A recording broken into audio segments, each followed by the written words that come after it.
Manga. I'm Maya.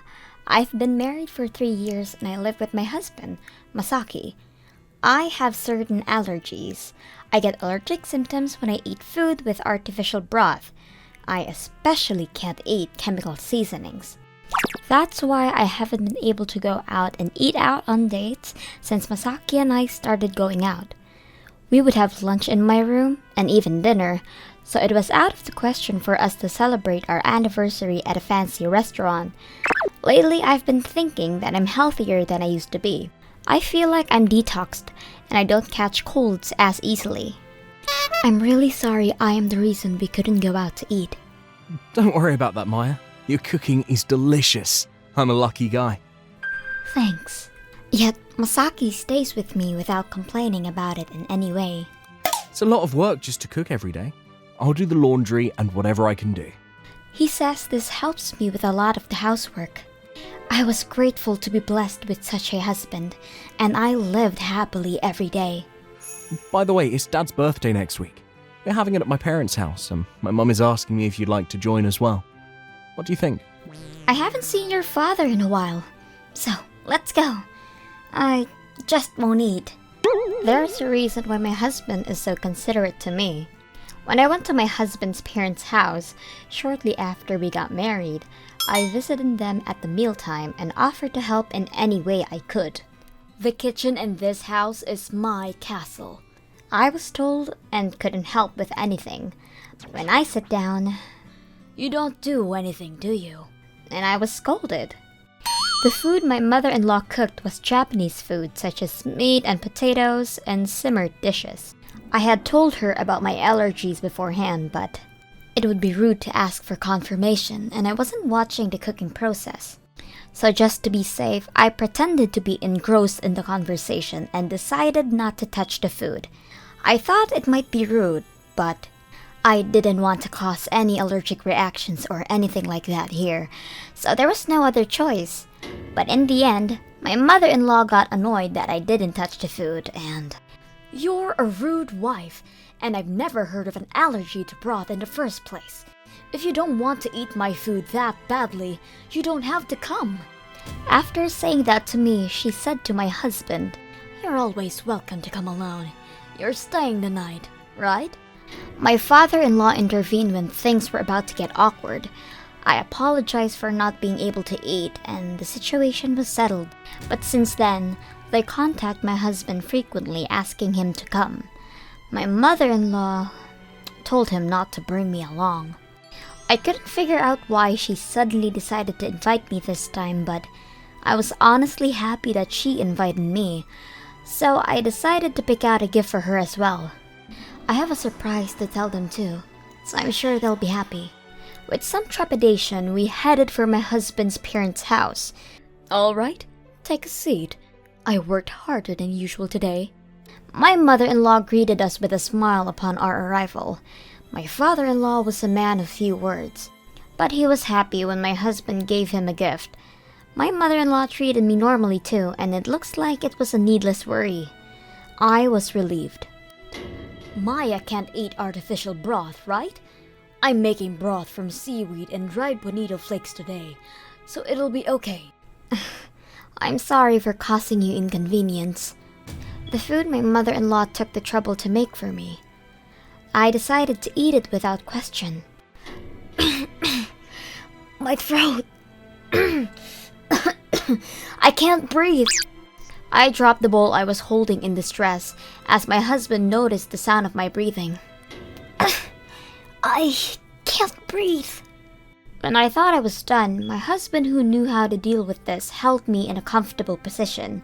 But the symptoms progressed and the rash started. If this continues and causes a seizure, it could be fatal. Are you okay? Let's go to the hospital now. I'll get the car. My husband ran to get the car, which was parked in a nearby coin-operated parking lot. My mother and father-in-law were left in the room with me, and then as if my mother-in-law had been waiting for this moment, she began to say, "It's the same bonito broth they use everywhere. Maybe you're not allergic, but there's something wrong with you. Or maybe this bonito broth is defective." It's not the time to be saying that. You shut up. We're celebrating. I can't stand it. You're that weak, huh? My father-in-law has my back, but my mother-in-law, she yelled at me mercilessly, still being unable to move. We might never be able to see our grandchildren because of this girl. Don't you know the saying, 3 years without a child, then divorce? You're supposed to back off. I don't want to see you die here, so just go to the hospital and die. In a daze, I looked at my mother-in-law and saw my husband behind her, looking like a demon. Mum? Is that how you thought of Maya? There are some things you shouldn't say out loud. And when you asked me to bring Maya today, this is what you were trying to do. No, Masaki, I didn't mean any harm. I just wanted you to enjoy the food. There's no excuse for something like this. Besides, the whole reason we came here today was to report Maya's pregnancy. I thought it would be a great present for Dad. What? You're kidding. Yes, I was pregnant. I was still in the early stages of pregnancy, and I was starting to experience morning sickness. I don't know what I'd do to you if something happens to Maya and the baby. Masaki, I called the nearby general hospital. They said to go in through the emergency entrance. Anyway, you need to hurry. Thanks, Dad. And so I was rushed to the nearest hospital.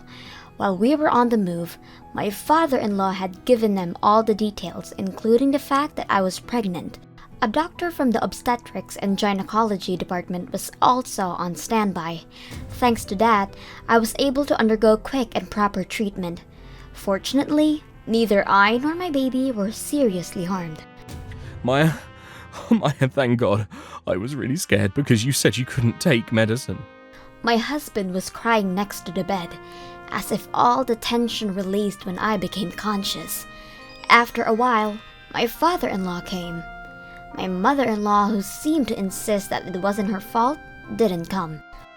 Dad, I'm sorry, but tell Mum she doesn't have to come, and tell her we're not letting her see our child. Yeah, okay. Maya, I'm really sorry this happened to you. And my father-in-law bows his head deeply. He gives my husband a small sum of money to pay for the treatment. Please take care of yourself, and give birth to a healthy child. And left after saying that. 8 months later, I was able to give birth to a healthy baby boy. My mother-in-law pestered my husband with phone calls, but he ignored them all. And one day, she even came directly to the house and rang the doorbell insistently. My husband was home on maternity leave to deal with the situation. I'm calling the police. I don't care if you're my parent or not. After being yelled at, my mother-in-law left. My husband told me I never have to deal with my mother-in-law again. My father-in-law told me he felt the same way. My father-in-law, on the other hand, I'm going to leave her when I retire. After a few years, they divorced, and he started living in the countryside, which he had always wanted to do. I was relieved when I didn't hear from her for a while after getting addicted to a host club. But when she ran through her savings and even got into debt, "Hey, let me borrow some money." And she would frequently come to our house asking for money. Upon discussing it with my husband, we moved far away when our child entered elementary school. 6 months after we moved, my husband was transferred. He didn't have to change jobs, and me and my son started to get used to our new life. And above all, my mother-in-law wouldn't be coming anymore. Rumor has it that my mother-in-law, who was saddled with a huge debt, ran around crying to all her relatives, and one of them runs an inn. She's forced to work there without pay until her debts are paid. Well, at least she gets fed and shelter from the wind and rain. Thank you for watching all the way to the end. What did you think of today's episode? Leave a comment and let me know your thoughts on today's story. And if you enjoyed it, don't forget to like and subscribe.